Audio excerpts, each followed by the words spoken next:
Fala, pessoal. O diabetes, ele é uma situação que ela é caracterizada por uma produção insuficiente de insulina pelo pâncreas, ou também pela incapacidade do organismo de estar utilizando essa insulina de uma forma eficiente, né, levando o açúcar para as células, e aí esse açúcar acumula no sangue resulta em hiperglicemia. O diabetes, o tipo 2, obviamente, ele é mais comum nos indivíduos acima de 40 anos, porém vem crescendo muito o número de diagnósticos em indivíduos mais jovens, inclusive em crianças. O diabetes do tipo 2, ele representa em 90% dos casos, né, de diabetes. Os outros 10% são constituídos aí pelo diabetes do tipo 1 e o diabetes tipo MOD, e tem uma prevalência global de 9,3%. E a previsão é que a população de diabético no mundo chegue em 578 milhões de diabéticos em 2030 e 700 milhões até 2045. Esses dados são bem recentes, né? E a doença ela gera um custo anual de 760 bilhões de dólares, né? Isso em 2019. Então, se for atualizar para os dias de hoje, com certeza esse valor aí ele deve estar próximo aí, às vezes até de 1 trilhão de dólares, né?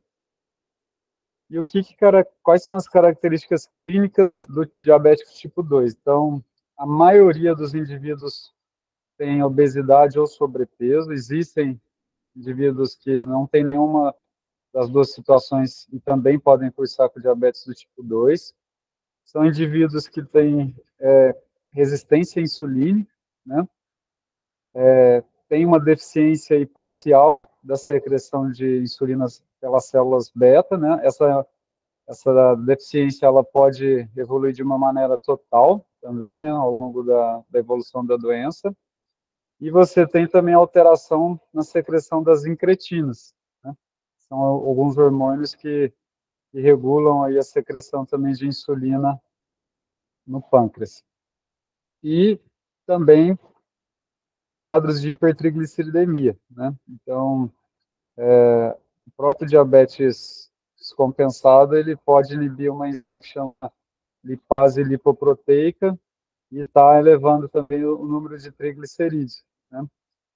Ou, mesmo sem ter esse mecanismo, a síndrome metabólica também é caracterizada, além da questão do diabetes, com aumento dos triglicéridos também. Então, aqui eu deixei uma foto de uma essa lesão é chamada de acantose nigricans, né? E isso daqui se dá pelo acúmulo de insulina, né? Então, bem característica de resistência insulínica, né? O rastreamento de diabetes tipo 2, né, nos indivíduos assintomáticos, leva em consideração a idade, né? 45 anos, e outros fatores de risco, né? Além do sobrepeso e da obesidade. Alguns lugares, eles consideram a idade acima de 40 anos, tá? E os outros fatores de risco seriam histórico familiar, né, de diabetes em parentes de primeiro grau, os afrodescendentes, os hispânicos ou indígenas, portadores de doença cardiovascular, de hipertensão, indivíduos com uma hipertrigliceridemia, mulheres com síndrome do ovário policístico, indivíduos sedentários, a identificação da acantose nigricans no exame físico, pacientes que ainda não têm diabetes, mas vêm com aquelas alterações de pré-diabetes, né? Aquelas mulheres que tiveram diabetes gestacional e indivíduos com HIV. O diagnóstico ele é feito através da dosagem da glicemia de jejum, né? Que o ideal é você fazer com 8 horas de jejum. O normal é até 99 miligramas por decilitro, mas a gente considera diagnóstico um valor igual ou superior a 126. Tem também a outra maneira de fazer diagnóstico é o teste oral de tolerância à glicose, em que você mede a glicemia basal, depois você faz uma sobrecarga com 75 gramas de glicose e vai medir depois de 2 horas. E valores igual ou superior a 200 também fecham critério para diabetes. Ou uma hemoglobina glicada maior ou igual a 6,5. É preciso que 2 desses exames estejam alterados. Se um deles tiver, você repete, e aí, estando confirmado, mantendo o mesmo padrão, está confirmado. Existe uma outra maneira, que é a glicemia ao acaso, e é essa segunda aqui, essa segunda linha da tabela.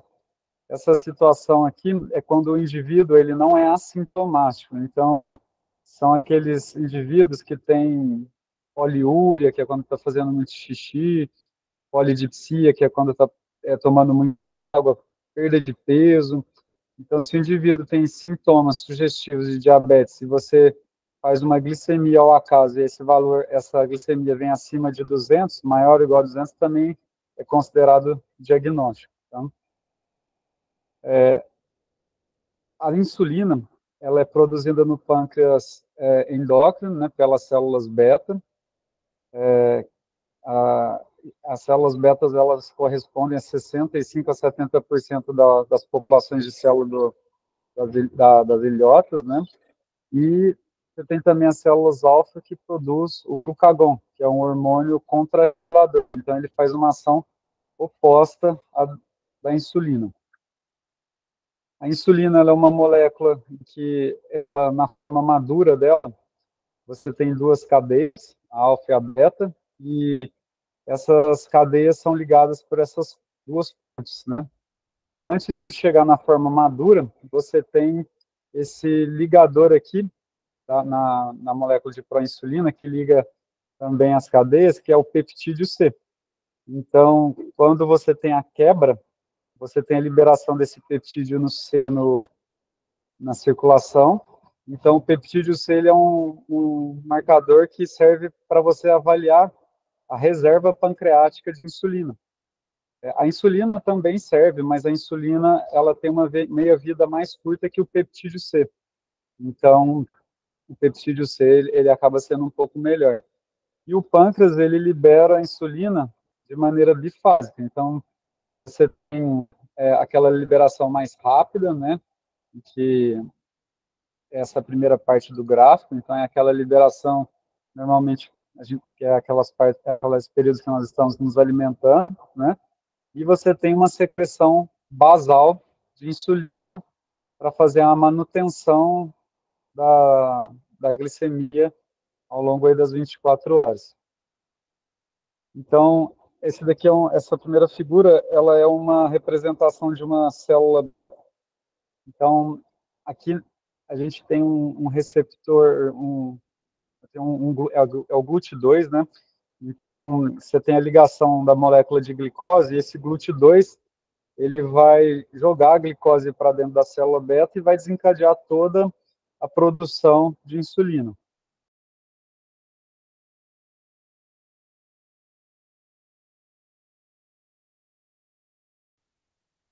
Voltou a aparecer para vocês? Sim. Então, vamos lá. Então, o que eu estava explicando é que o GLUT2, que é essa primeira região aqui da membrana, ele é um transportador de glicose específico da célula beta. Então, o principal estímulo para produzir insulina é a glicose.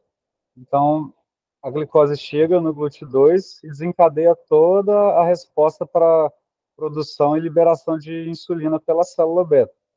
Mas existem também essas outras regiões na membrana celular que também estimulam a produção de insulina de uma maneira independente da glicose. As regiões mais conhecidas é o receptor aqui do GLP-1, que é onde atua Ozempic, Victoza, Saxenda, Trulicity, e essa região do receptor relacionado com a sulfonilureia, que é onde atua gliclazida, glibenclamida e glimepirida.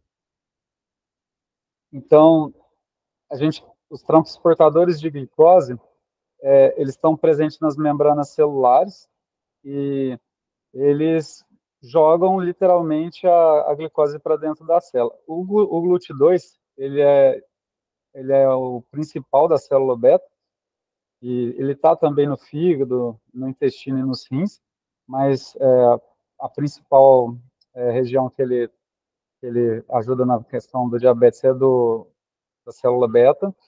E um outro GLUT que merece destaque aqui é o GLUT4, que é o GLUT que está presente no tecido muscular esquelético. Então, ele é um dos mais abundantes aí do nosso corpo. Tá? Então, o glúten, ele vai ajudar nesse transporte, mas ele não fica literalmente na membrana celular. Então, por exemplo, o GLUT4, ele está lá no citoplasma celular e vai ter uma cascata que vai transportar ele para a membrana, e quando a insulina fizer a ligação na membrana para estar entregando essa glicose, ele vai até lá para poder estar fazendo com que a célula receba essa glicose. Então, quais são as funções da insulina? Uma maneira fácil para a gente poder lembrar é que a insulina é um hormônio anabólico. Então, do ponto de vista de tecido muscular, gorduroso e do fígado, ela sempre vai estimular. Então, ela vai estimular o quê? Produção de glicogênio, produção de proteína, produção de gordura, e vai inibir as quebras, né, que é a glicogenólise, a oxidação dos ácidos graxos, produção de cetona, né, e também inibir lipose. Já o glucagon, como ele é um hormônio contrarregulador, se a insulina é um hormônio anabólico, o glucagon, ele é um hormônio catabólico. Então, ele vai fazer o contrário. Então, se a insulina, ela vai estimular a produção de glicogênio hepático, muscular, o glucagon vai fazer o contrário. Ele vai estimular o quê? A neoglicogênese, né, para degradar o glicogênio e está aumentando a glicose sanguínea. A mesma coisa em relação ao tecido adiposo. Então, da fisiologia, os principais conceitos são que as células beta atuam como um sensor, né, de glicose para poder produzir e liberar insulina, né? Essa liberação, ela tem um mecanismo nutricional, e aí o principal componente é o carboidrato, né? Hormonal, então tem essa questão aí do GLP-1, por exemplo, e neural. Então você tem algumas catecolaminas e neurotransmissores que eles acabam estimulando também a liberação da insulina. Os principais efeitos dela, então, é aumentar a utilização da glicose, né, no músculo, no fígado, e bloquear a lipólise, né, que seria a questão de estar quebrando a gordura e produzindo cetona. E o glucagon vai fazer exatamente o contrário da insulina. Então, ele vai antagonizar, ele vai fazer os efeitos catabólicos. E o GLP-1, que é um hormônio, ele é classificado como uma incretina, ele é um hormônio produzido no intestino delgado e que ele estimula de maneira indireta a produção de insulina pelo pâncreas. O GLP-1, todos nós produzimos ele, o principal estímulo para produzir GLP-1 é a presença de alimento no intestino, principalmente na porção final aí do ilho, mas existe uma enzima que chama DPP-4 que degrada ela. Então, existem medicações que atuam bloqueando essa enzima para o nível circulante do GLP-1 ficar mais alto e ajudar na secreção de insulina. E quando você tem um desequilíbrio em relação à insulina e o glucagon, é onde nós vamos ter os quadros de cetogênese ou de coma hiperosmolar, que é aquelas complicações agudas relacionadas à questão do diabetes descompensado. Em relação ao tratamento do diabetes, hoje em dia a gente sabe que, por mais que você tenha um arsenal terapêutico que quase todos os pacientes podem utilizar todas as medicações, a não ser quando tem contraindicações, você tem que individualizar, né? Você vai levar em consideração questões individuais dos pacientes para poder estar utilizando a melhor combinação possível, né? O tratamento, ele tem como base reverter, né, os mecanismos que estão relacionados ali, né? Então, você simplesmente controlar a glicada, é óbvio que é a meta, né? Você tem a meta de controlar a glicada. Só que se você só controle e não age nos mecanismos que estão envolvidos na doença, essa glicada futuramente ela vai acabar alterando de novo. E quanto mais você tiver esse mecanismo de descompensação, mais células produtoras de insulina você vai perdendo e cada vez mais vai ficando difícil de tratar esse paciente a ponto de ele ter uma falência total das células beta e acabar precisando de insulina, mesmo sendo um diabético do tipo 2. Então, por esse motivo, o tratamento precoce é o ideal. Então, isso daí vai fazer retardar o que? A progressão dessa falha, né?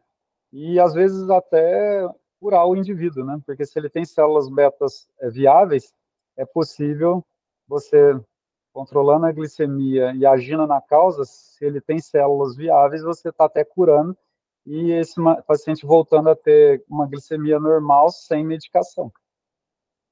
Então, por esses motivos, a base do tratamento é a mudança do estilo de vida, né? Então, a questão nutricional, obviamente, avaliar de maneira isolada, né? Cada indivíduo, você vai ter que fazer uma programação. E atividade física. A atividade física, a Organização Mundial de Saúde considera esses 150 minutos por semana, né? Eu, particularmente, eu acho pouco, mas é o que é estabelecido. E o ideal que eles consideram é você estar usando aí entre 50% a 70% do VO2, né? Então, o VO2 máximo é aquele em que o indivíduo está no limite dele. Então, não é algo que ele vai manter durante a atividade física o tempo todo. Então, se você pega o VO2 máximo e vai tentar trabalhar em torno de 50% a 70% dessa taxa, tá? E aí, em relação ao tratamento medicamentoso, as biguanidas é o grupo talvez mais, que é a famosa metformina, o nome comercial é Glifage. Então, a metformina é uma medicação que ela atua principalmente de duas maneiras. Ela diminui a produção do fígado de glicose e atua também na resistência insulínica. Então, o que a gente tem de vantagem? Primeiro, que é uma droga que já está há muito tempo estabelecida, e tanto do ponto de vista de segurança como de eficácia na questão do diabetes tipo 2, ela não leva ganho de peso, ela não tem risco de hipoglicemia, né? E ela tem um baixo custo, né? Na verdade, no Brasil, ela é até fornecida pelo nosso sistema de saúde, né? A única questão da metformina é que se o indivíduo tem disfunção renal, você tem que, primeiro, fazer um ajuste, dependendo da situação, você tem que suspender. Não porque ela faz mal para o rim, ao contrário, ela controla algo que faz mal para o rim, então ela é boa. A questão é que o indivíduo com insuficiência renal, ele tem uma tendência a fazer acidose, porque ele produz menos bicarbonato. E a metformina, ela tem por si só um risco maior de fazer acidose lática. E aí, por essa questão, tem esses cuidados em relação a ela. Normalmente, a dose que nós usamos é em torno de 2 gramas por dia, tá?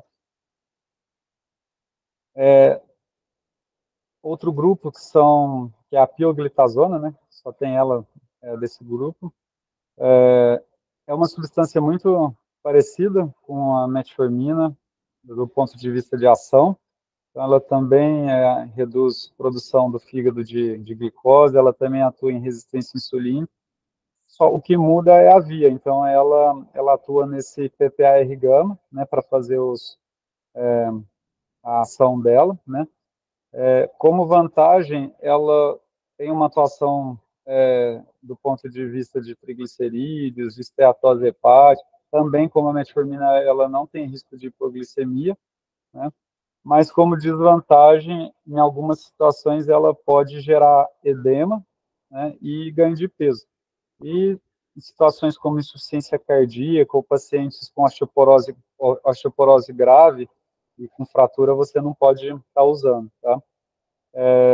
Outro cuidado que tem que ter com ela é os pacientes que têm retinopatia diabética por conta do risco de edema macular. A dose começa em 15 miligramas por dia, é uma dose única, e chega até 45 miligramas. Outro grupo são os análogos de GLP-1, que é o caso do Ozempic, né, que é super famoso hoje em dia. Então, o GLP-1, como eu falei, ele é liberado pelas células intestinais, né, no jejum e no íleos e tal, principalmente.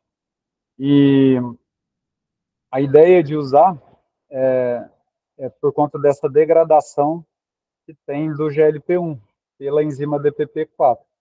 Então, existe os inibidores de DPP-4, como eu falei para vocês, que a gente vai vir falar deles ainda, mas quando você faz o GLP-1 sintético, você faz com que a meia-vida dele, que é curta, isso se alonga, né?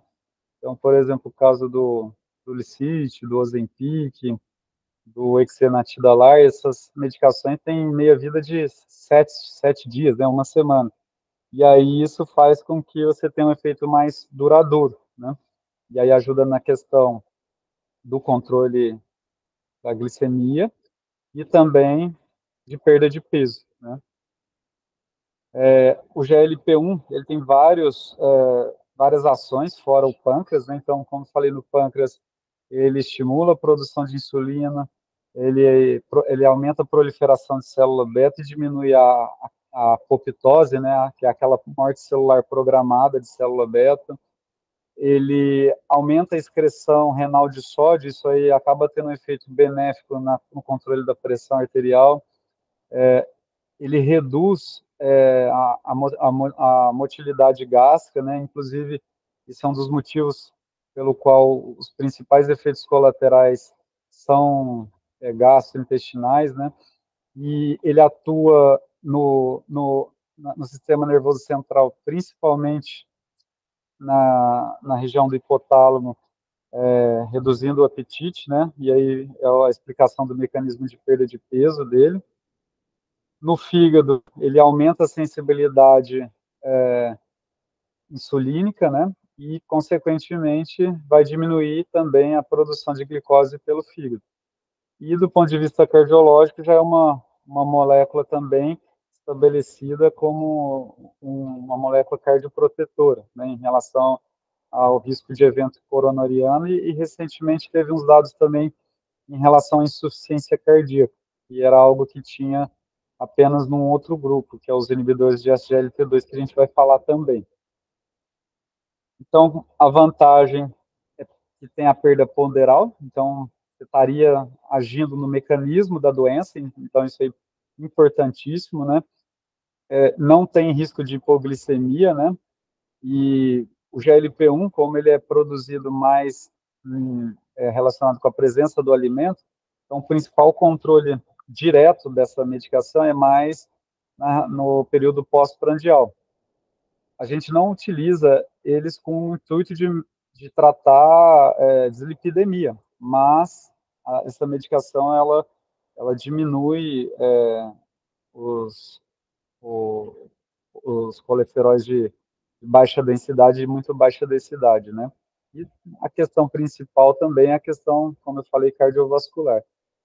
A desvantagem é os efeitos colaterais, né? O fato de ter uma administração subcutânea, mas hoje em dia já existe via oral, né? Que é o nome comercial é Ribels, né? E há o risco de pancreatite.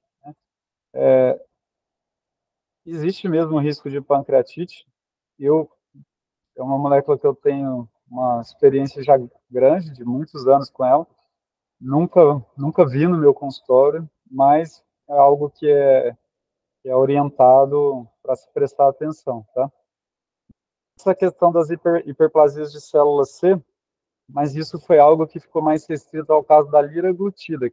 A liraglutida era o Victoza e o Saxenda, né? As células C são umas células que ficam na tireoide e produzem um hormônio que chama calcitonina, tá? Mas isso com o Ozempic ficou meio que de lado, né? Não progrediu isso em relação à questão da produção de calcitonina, tá? E que mais? Aí a dose, ela varia, né, da medicação, e sempre você vai progredindo de uma maneira, começa com uma dose mais baixa e vai progredindo, né? Então, o liraglutida, você começa com 0,6, mas a melhor dose mínima é 1,8. Quando você usa o Saxenda, que também é a liraglutida, aí você consegue chegar em dose de até 3,0. Quanto maior a dose, isso impacta diretamente nos resultados em relação à perda de peso e também redução de hemoglobina glicada. Tem também a dulaglutida, que é o Trulicity, tá?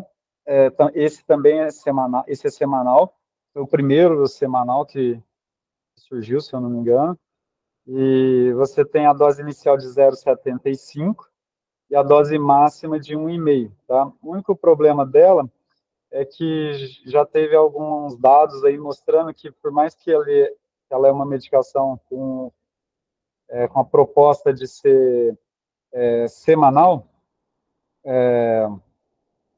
ela não chega a durar 7 dias. Tá? Vocês estão ouvindo? Sim. Sim, sim. Tá, beleza. Temos também a semaglutida, né? Então, que é o Ozempic e o Ribelsus. É a mesma molécula, só muda a via de administração. Então, o injetável, que é o Ozempic, no primeiro mês nós começamos com 0,25 miligramas. E aí, a partir da quinta semana, isso é ajustado para meio miligrama. Você não é obrigado a chegar em dose de 1, né? Mas se não está tendo o resultado esperado, você progride para 1. E agora vai chegar também no Brasil o Egov, que é a mesma coisa que o Ozempic, do mesmo laboratório, só que ele vai em doses de 2,4. O Egov ele já foi aprovado em setembro do ano passado e agora parece que realmente ele vai chegar no mercado brasileiro no segundo semestre.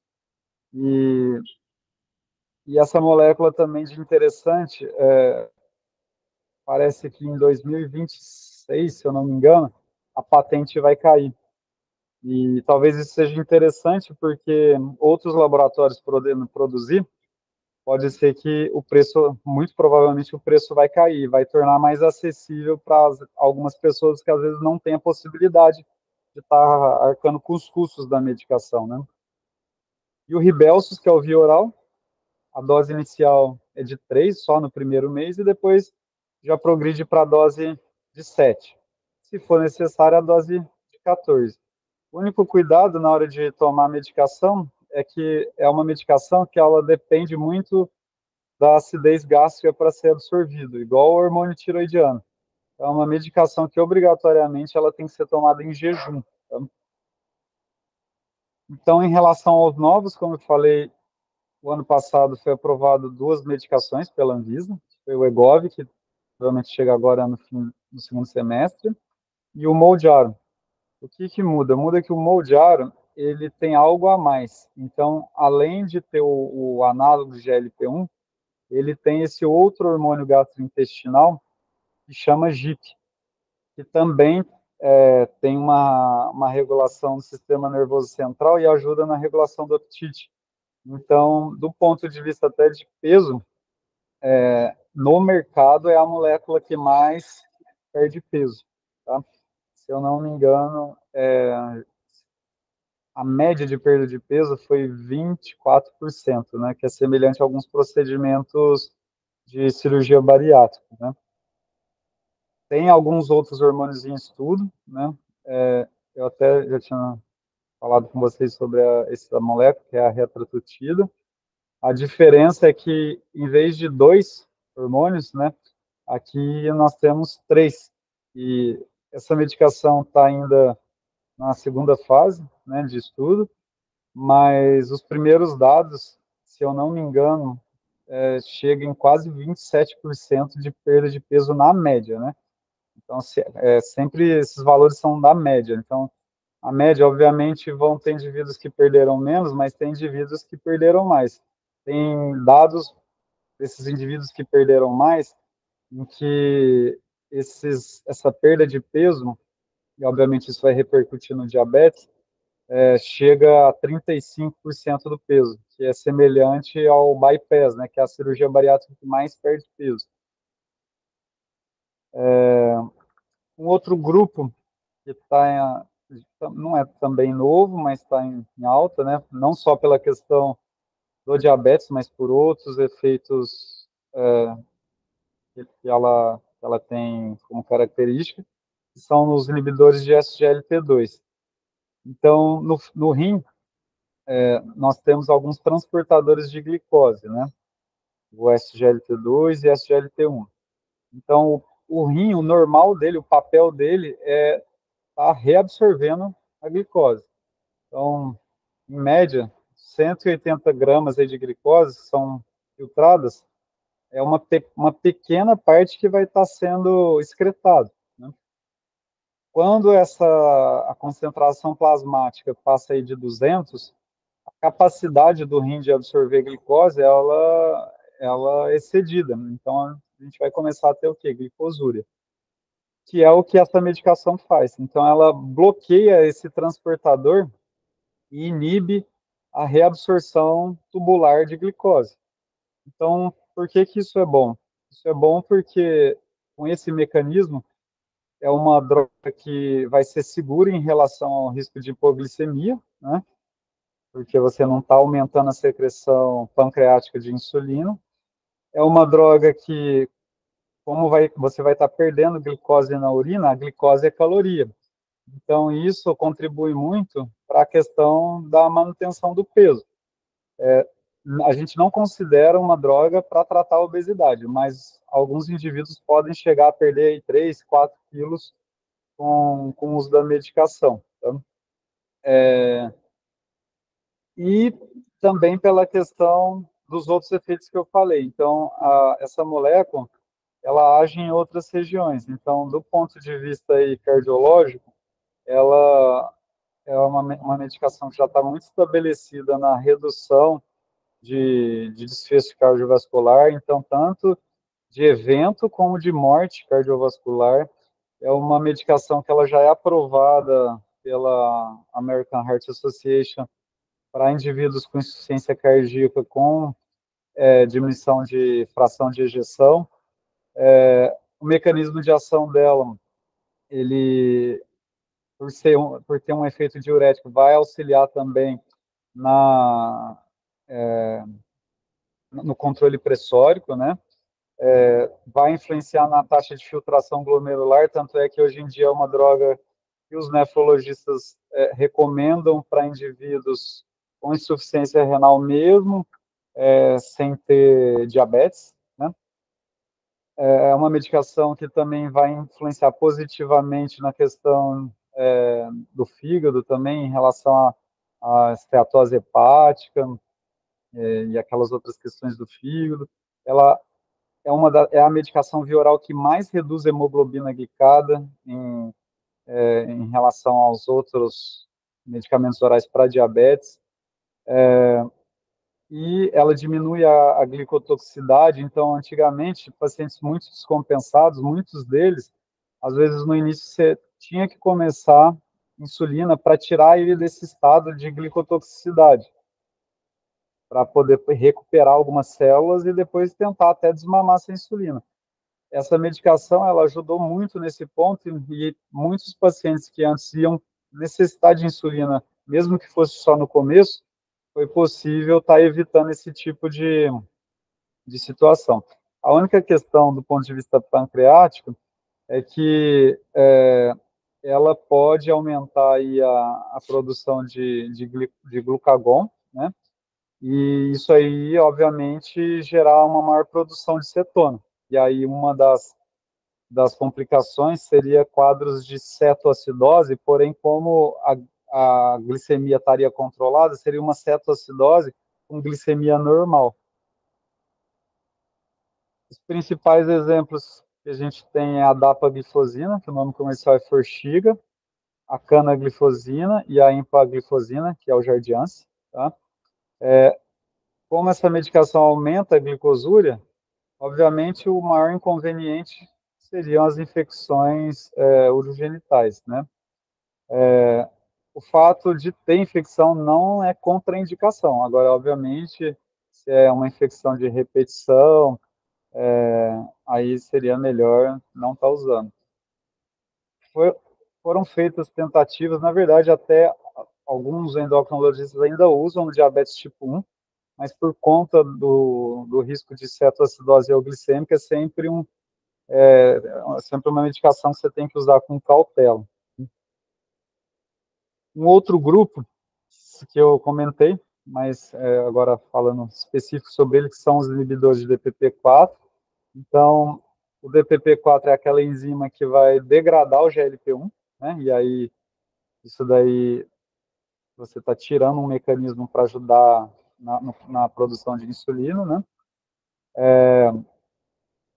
Então, é uma medicação que ela vai aumentar a excreção de insulina, porém, do ponto de vista de hipoglicemia, por mais que aumenta a produção de insulina, é uma droga bem segura, porque ela aumenta a produção de insulina, mas de uma maneira dependente da glicose. Por isso que é uma medicação que o efeito dela, o impacto dela na glicemia é mais no período pós-refeição, né?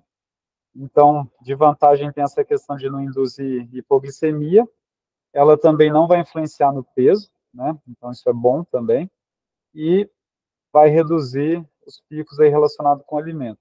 A desvantagem é que, do ponto de vista de hemoglobina glicada, ela não é uma droga que reduz muito a hemoglobina glicada, né? Na média, é entre 0,5% a 1%, né? E como exemplos, nós temos todas essas drogas aqui. Eu destaquei aqui a caixinha do Traenta, porque é a única do grupo que você pode usar em insuficiência renal grave sem precisar.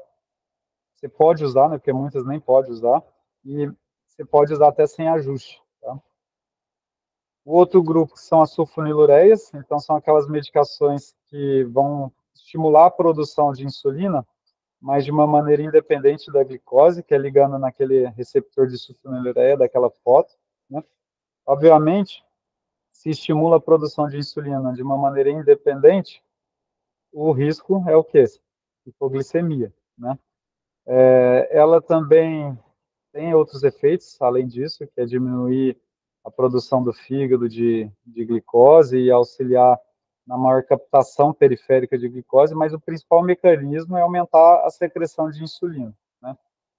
De vantagem, é uma droga que não é tão nova, então tem-se uma certa experiência, né?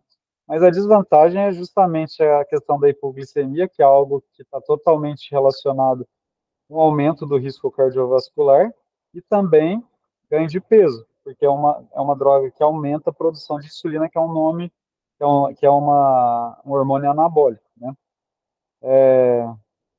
De exemplos nessa droga, nós temos a glimepirida, a gliclazida, a glipizida, a glibenclamida. Aqui no SUS, se eu não me engano, o que tem disponível é a glimepirida, a gliclazida e a glibenclamida. Tem também o grupo das glinidas.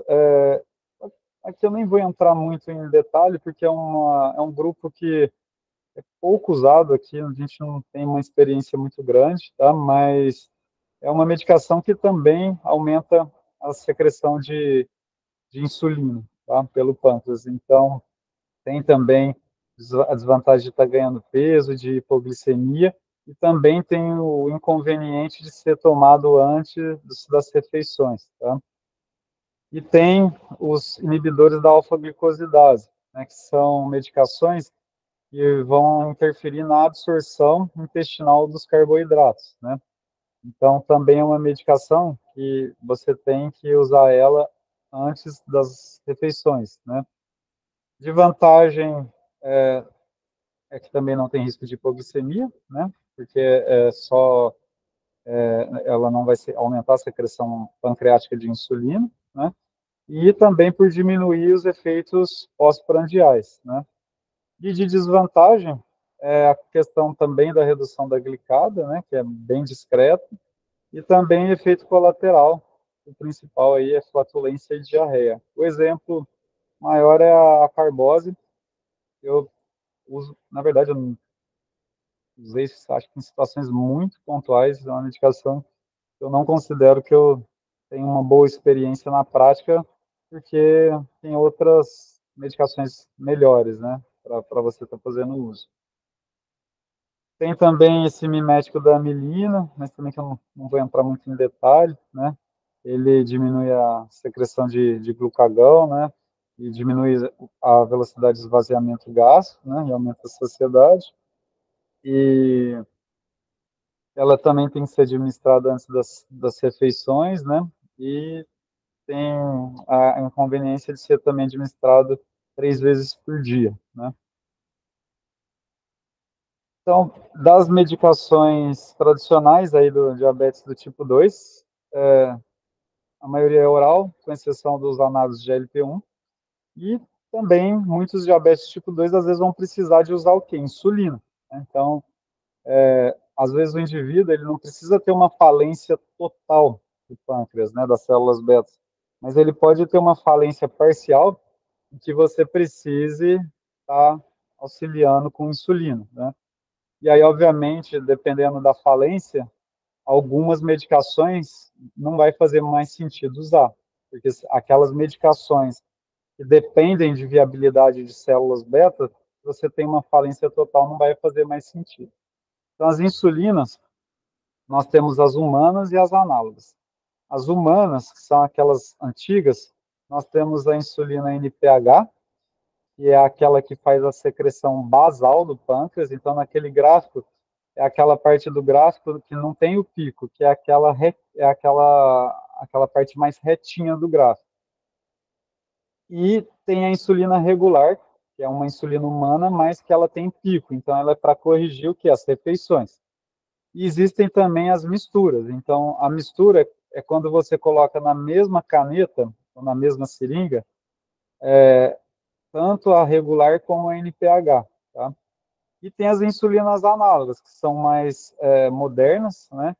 Então, nas análogas você tem as ultralentas, né? Que aí a mais conhecida é a glargina, né? Que dura 24 horas.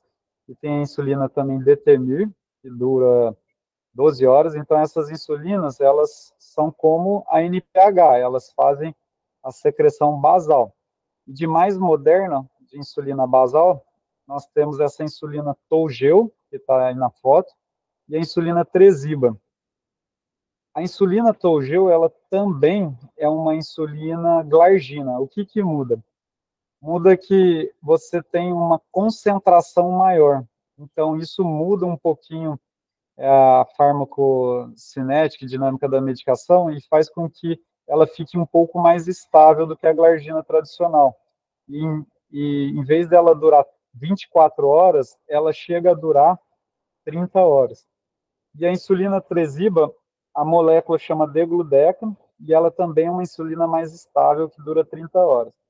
E vai vir uma insulina que ela dura 7 dias. Vai vir uma insulina semanal, eu não sei o nome comercial dela, mas não sei se o ano que vem ou no ano, deve estar para chegar aí no mercado uma insulina de 7 dias, obviamente para fazer essa ação basal.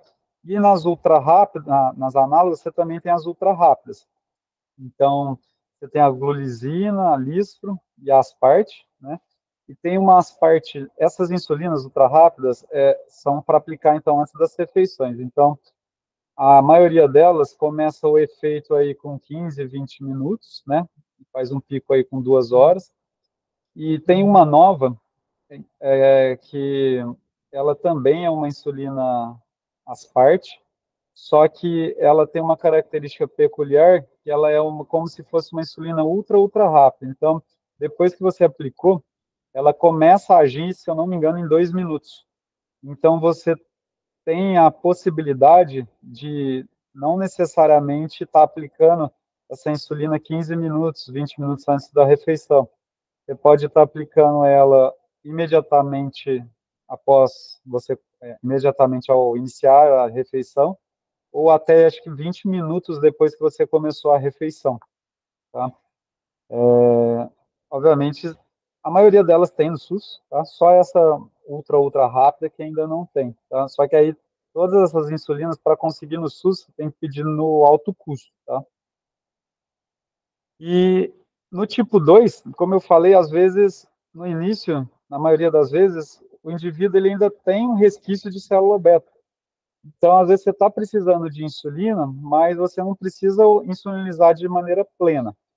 Então, qual que é uma maneira de se iniciar a insulina nesses indivíduos? Um esquema tradicional é o que a gente chama de insulina bedtime. Então, você vai iniciar uma dose de insulina basal quando o indivíduo for dormir. Então, coloca 10 unidades, mas normalmente eu calculo isso por peso, né? 0,1 a 0,2 unidades por quilo por dia, né? Pode ser que no começo isso funcione muito bem, né? Uma outra maneira, a bedtime normalmente, a maioria das vezes, você pode usar a NPH, ou também você pode usar a glargina, tá? Para ela estar durando aí as 24 horas. Às vezes isso vai bem no começo, e aí o indivíduo começa a ter problemas relacionados com a refeição só. E aí esse tipo de insulina, são as lentas, elas não vão resolver esse problema. E aí você teria que estar lançando mão das insulinas de correção, né? Que é a rápida e a ultra rápida. Mas não necessariamente em todas as refeições. Então, em algumas situações, às vezes tem situações que uma refeição contamina todo o dia do paciente. E esse esquema, você inicia ele como? Você corrige apenas a principal refeição. Então, esse esquema a gente chama ele de basal plus. Então, você coloca uma insulina basal, como eu dei de exemplo, e corrige só a principal refeição com uma insulina ultra rápida. Tá? Então, aqui é só um esqueminha resumindo onde que cada medicação age, né? Os principais locais, né? Não vou repetir porque a gente já falou isso quando falou das medicações específicas, né? Mas é um desenho que eu acho bem interessante para estar relacionando. Existem também combinações de medicações, né? Obviamente que é para diminuir o número de comprimidos, né? Então, por exemplo, o Xigdu, ele combina a dapaglifosina, que é o Forxiga, que é um inibidor de SGLT2, junto com a metformina. O Glixamb, ele combina o Jardiance, que é um inibidor de SGLT2, com o Traienta, que é um inibidor de DPP-4. O Keterna é um concorrente do Glixamb, então ele combina também o inibidor de SGLT2, que no caso é a Forxiga, junto com a saxagliptina. O Traientado combina o inibidor de DPP-4 com a metformina e por aí vai. E tem também combinações de insulina com outras moléculas. Então, por exemplo, essa insulina aqui ela é bem interessante, é a Schultoff. O que a Schultoff combina? Ela combina a insulina degludeca, que é aquela que dura até 30 horas, junto com a liraglutida, que é o Victoza, o Saxenda. Isso é bem interessante, porque você dá a insulina basal, que seria, no caso aqui, a degludeca, e na mesma aplicação você já tem o liraglutida. E o GLP-1, como eu expliquei para vocês, ele age aonde? Principalmente no pós-prandial. Então, por mais que não tenha uma insulina de correção, você tem o GLP-1, que além de todos os outros benefícios dele, de perda de peso, parte cardiovascular, do ponto de vista direto do diabetes, ele vai estar corrigindo, ele vai estar atuando no período pós-prandial, que é o que, entre aspas, estaria faltando em relação à insulina, né? E eu falei para vocês que vai vir essa insulina semanal, e já tem, não sei, não sei se já tem estudo, tem uma, parece que é uma proposta que, do mesmo jeito que existe a Shutoff, que tem essa insulina degludeca com a liraglutida, a ideia seria colocar essa insulina basal semanal junto com o GLP-1 semanal. Então, seria a semanal junto com o Ozempic, por exemplo, entendeu? E aí você está tratando o paciente, qual que é a meta? A meta pensando, obviamente, nas complicações crônicas relacionadas com o diabetes, né? Então, o ideal para isso seria uma hemoglobina glicada abaixo de 7, tá? Porém, você tem que individualizar seu paciente. Por quê? Porque se o paciente ele tem muito alto risco de doença cardiovascular, às vezes de queda e tudo mais, às vezes você vai querer ser muito enérgico no tratamento, e aí você vai acabar induzindo muita hipoglicemia. E aí, num caso desse, você vai ter uma hemoglobina glicada que até chega onde você quer, mas é um valor falso, porque se você induz muita hipoglicemia, você traz a média para baixo, mas isso não significa que você não está tendo picos. E pior, a hipoglicemia aumenta o risco cardiovascular, de queda, traumatismo e por aí vai. Então, dependendo do caso, a gente tolera a hemoglobina glicada até 8 ou 8,5 em algumas situações, tá? O ideal da glicemia de jejum é você estar mantendo ela entre 90 a 130 e a pós-refeição até 180. Esse pós-refeição seria 2 horas após a refeição, tá? É importante a gente estar olhando o perfil de colesterol também, porque o paciente diabético, só o fato desse paciente ser diabético, já muda a estratificação de risco dele para eventos ateroscleróticos. Então, a meta é abaixo de 100, né, do LDL, que é o colesterol ruim, né, e se ele já tem doença estabelecida ou outros fatores que levam esse paciente para muito alto não, para alto risco, seria 70. Dependendo, tem indivíduos que são classificados até como muito alto risco. E aí, essa meta de LDL seria abaixo de 50. Tá? A pressão arterial também, né? Obviamente bem controlada. E, obviamente, você tem que agir na causa do problema. Como eu falei, não 100%, mas a grande, imensa maioria dos pacientes são obesos ou, pelo menos, têm sobrepeso. Então, o ideal é você estar trabalhando na perda de peso, né? Então, uma perda acima de 5% já tem benefício, mas o ideal, a não ser que o indivíduo não seja muito obeso, é você estar perdendo aí em torno de 10 a 15%, que aí você vai estar agindo de uma maneira que, dependendo da viabilidade de células produtoras de insulina, às vezes você consegue até curar a doença, né? Em relação à glicemia, tem as complicações crônicas e as agudas, né? As agudas, as principais são a cetoacidose diabética e o coma hiperosmolar, tá? A cetoacidose, eu coloquei ela aqui, mas ela é uma situação, pode acontecer em tipo 2, tá? Mas ela é mais comum do tipo 1. Por quê? Uma coisa que é preciso ocorrer para ter cetoacidose é baixa insulina.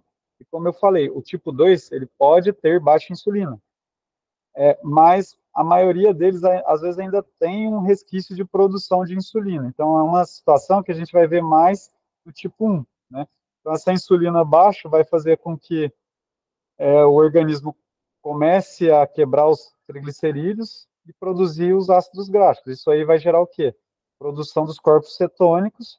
Isso aí vai influenciar no pH do sangue e vai causar uma acidose, né? Essa condição aqui ela é bem grave, né? O indivíduo pode entrar em coma, é gravíssimo, na verdade, né? E o tipo 2, a complicação mais comum é o estado hiperosmolar hiperglicêmico, né? Por quê? Porque aqui, por mais que às vezes o indivíduo tenha uma diminuição da produção da insulina, a baixa produção ainda é suficiente para evitar com que haja quebra dos triglicerídeos e a produção de ácidos graxos. Então, você vai ter outros distúrbios que vão estar influenciando na questão aí da evolução do paciente. E aqui eu só coloquei a questão daquela classe de medicação, né, que pode estar fazendo essas acidoses aí normoglicêmicas, né, só para estar relembrando. Então, quais são os fatores de risco, né, para estar aumentando o risco de ter cetoacidose ou estado hiperosmolar? Então, infecção, infarto, AVC, álcool, qualquer situação aí de estresse, mesmo que seja medicamentoso, como os corticoides e tudo mais, isso daí pode estar aumentando o risco para cetoacidose ou estado hiperosmolar hiperglicêmico, né? Então, a cetoacidose, ela é um quadro que ela tem uma evolução bem mais rápida, né? Pode ser de horas. Já o estado hiperosmolar, ele é mais insidioso, ele vai mais aos poucos, né? Normalmente, o indivíduo, como ele está insulinopênico, ele vai estar com sintomas, às vezes, de poliúria, né? Então, urinando muito, polifagia, que é quando come demais, né? Então, o indivíduo ele está, às vezes, até magro, mas ele está comendo bem, né? Porque é mecanismo de fome mesmo, né? Porque ele está cheio de açúcar no sangue, mas a célula não está recebendo. A polidipsia, né? Porque ele desidrata e aí o mecanismo de sede vai atuar para tentar compensar isso e perda de peso. E aí tem a desidratação, taquicardia, né? Todas aquelas situações que a gente já conhece, né? Então, de estar vomitando, né? Por conta do excesso de ácido, dor abdominal, né? E isso daí pode levar até rebaixamento do nível de consciência, né? E coma, né? Então, o diagnóstico diferencial, óbvio, o tipo de diabetes, ele pode ajudar, né? Mas nem sempre ele vai determinar, porque, como eu falei para vocês, o diabetes do tipo 2 pode chegar a fazer cetoacidose. Não é comum? Não, mas pode fazer, né? E os critérios diagnósticos, o que vai mudar? Muda que na cetoacidose, a gente vai ter uma alteração do pH, né, do sangue. Já no estado hiperosmolar, não. Então, esse pH baixo, ele vai levar a um consumo de bicarbonato. Então, o bicarbonato na cetoacidose, ele vai estar consumido e no estado hiperosmolar, não. Na cetoacidose, pela produção de cetose, a gente vai ter presença ou de cetonemia, né, que é quando você detecta isso pelo sangue, ou na urina, que a gente chama de cetonúria, né? Já no estado hiperosmolar hiperglicêmico, como você vai ter um acúmulo aí de sódio, de glicose e tudo mais, a osmolaridade ela vai ficar muito mais concentrada. Então, ela vai estar aumentada, enquanto na cetoacidose vai estar diminuída. O tratamento, não vou entrar aqui muito detalhe, mas, obviamente, o que norteia o tratamento? Primeiro, se tem insulinopenia, o que esse indivíduo precisa? De insulina. É a principal medida do tratamento. Esses indivíduos eles vão estar sempre desidratados, então é de fundamental importância estar hidratando esses indivíduos, né? Sempre atento, como vai precisar de muita insulina, vocês vão estar precisando estar reavaliando o potássio, né? Porque a insulina vai jogar o potássio para dentro da célula, isso daí pode fazer uma hipocalemia grave, né? E vai chegar um momento que, estando revertido no caso da cetoacidose, às vezes o indivíduo ainda está com cetoacidose, mas já está com uma glicemia não tão alta, você ainda vai precisar da insulina para ainda reverter o mecanismo de acidose, só que você junto vai ter que dar o quê? Soro glicosado, porque senão ele vai fazer hipoglicemia, tá? Já no estado hiperosmolar, também acontece isso, só que como tem essa questão aí dessa reserva ainda pancreática de insulina, às vezes um pouco preservada, o destro você começa a iniciar o soro glicosado quando está abaixo de 300 e não 200, tá?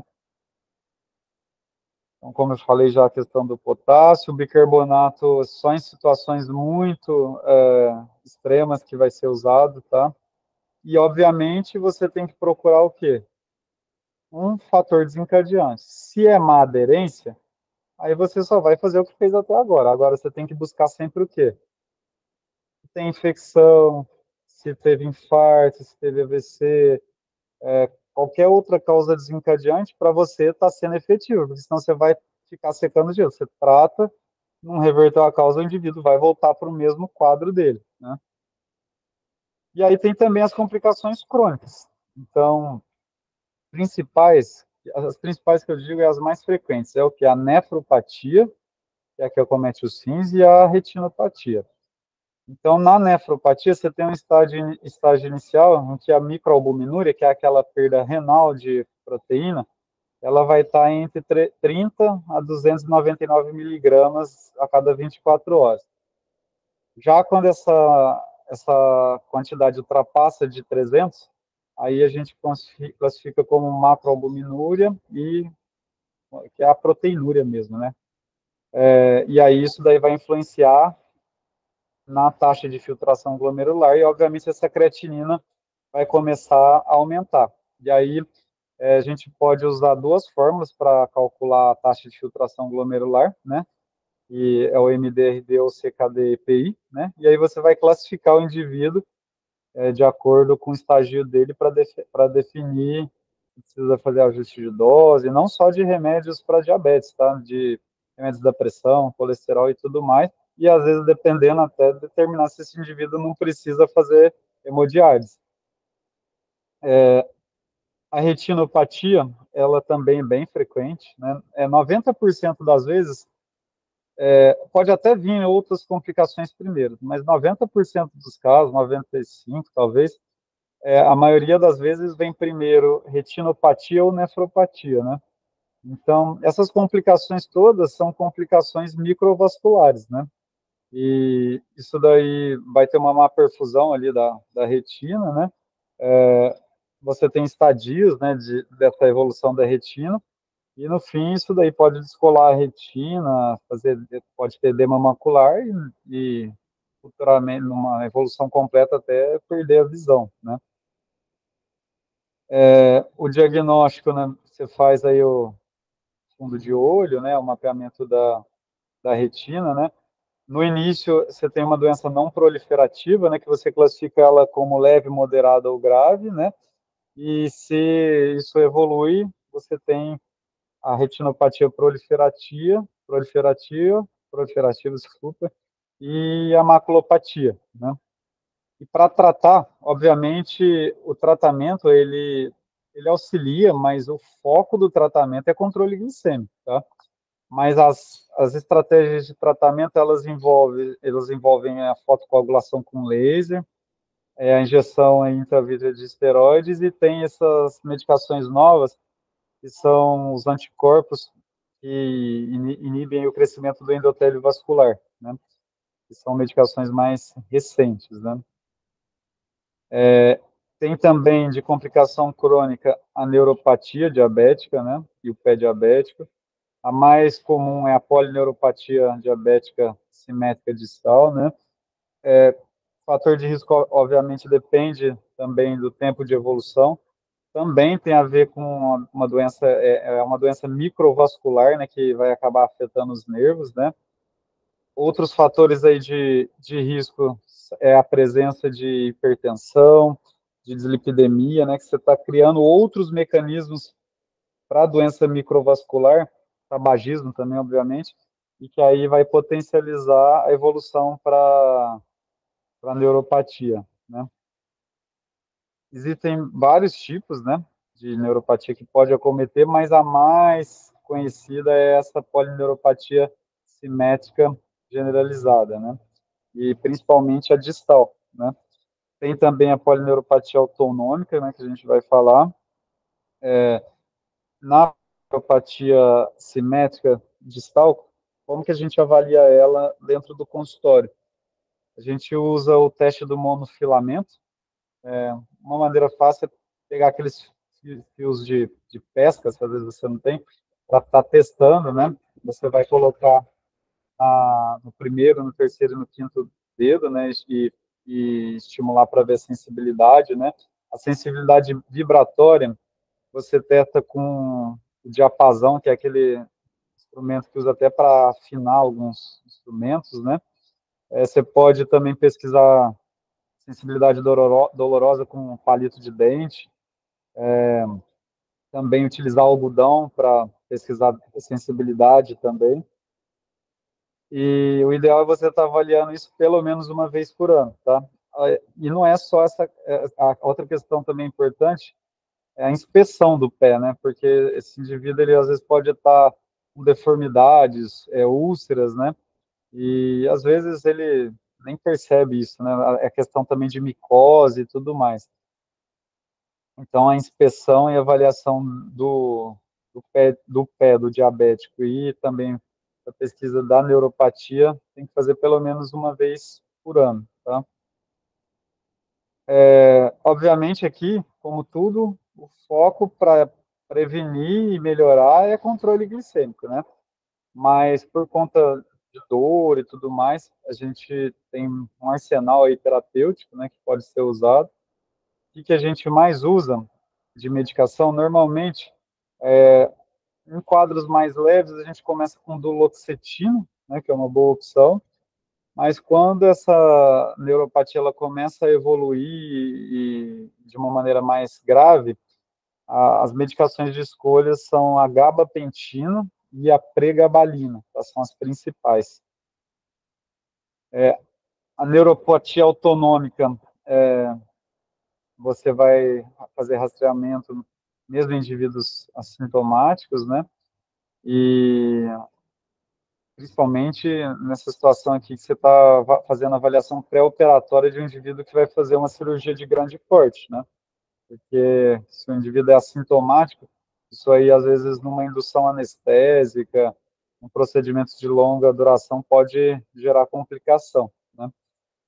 Aqui, obviamente, como também tem essa questão microvascular envolvida, outros fatores como pressão, hipertensão, dislipidemia e tabagista também são situações que aumentam o risco, né? Então, no rastreamento, está atento para esses indivíduos. A neuropatia autonômica, ela pode ser cardiovascular, ela pode também ter manifestações gastrointestinais, geniturinárias, né? Sudomotoras, vasculares periféricas, respiratórias e oculares, né? E, e é isso, né? E uma das questões aí envolvendo a neuropatia autonômica, que merece atenção, o indivíduo, às vezes, ele perde até a capacidade de estar percebendo, por exemplo, uma hipoglicemia. Então, às vezes, ele está aí com uma glicemia de 50 e ele deixa de ter sintomas relacionados com isso, né? Isso é extremamente grave, né? O que você fala? Hum, alguém ia falar alguma coisa? Não, acho que não, professor. Eu tentei, essa parte das complicações, eu tentei ser bem sucinto, porque a aula era muito grande, né? Sim, sim. Então, assim, não dava para colocar tudo. Tanto é que, mesmo assim, ficou bem extenso. Professor, eu tenho uma dúvida. Deixa eu. Pode perguntar. Tem um tempo médio, assim, para chegar nessas complicações crônicas? Sei lá, depois de tanto tempo descompensado, começa uma retinopatia. É assim, ó, não é que tem um tempo médio, mas, por exemplo, no diabetes, é que aqui a gente está falando do tipo 2. O tipo 2 é assim, você fez o diagnóstico, você já procura complicações crônicas.